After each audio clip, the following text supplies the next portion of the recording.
Welcome back! In this video, we're going to show you how to display the perfect tenses on the timeline. If you haven't already, be sure to check out our video explaining the simple and continuous verb forms before progressing onto this video. Starting in the present, we use the perfect tense to talk about an action that started in the past but still impacts the present. The present perfect is for an action completed that is true in the present, whereas the continuous form is for an action that has progressed over a period of time that impacts the present. For example, if someone ate breakfast at 8 a.m., they could say they had eaten breakfast that day, as the completed action is still true. Once eaten, they cannot not eat breakfast. Or if someone spent the morning gardening, later that day they could say, "I have been gardening all morning," as the action was over a period time and remains true in the present.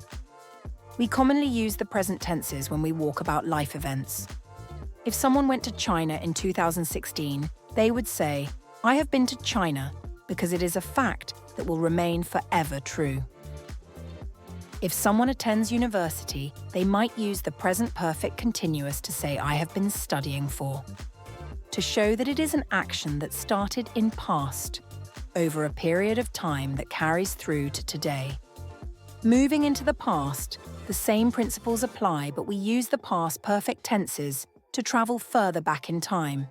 If we talk about an event that happened in the past, we might use the past perfect or the past perfect continuous to describe something that happened even further in the past that was relevant to the story.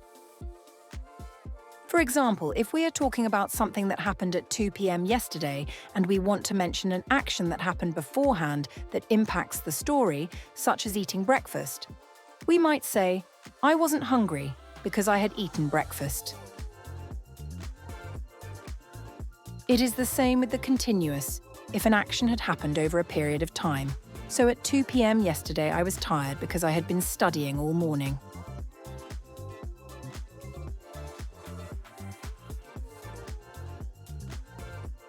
Finally, in the future, just as the others, we use the perfect tenses to talk about actions that started before the future date we are referring to. You should see a pattern emerging by now.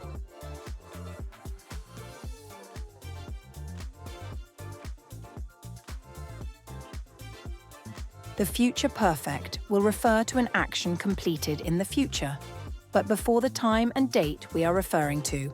If tomorrow I intend to eat lunch at midday by 2 p.m., I will have eaten lunch.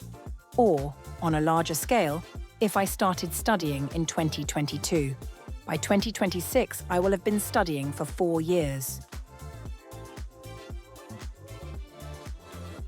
Here is the completed timeline.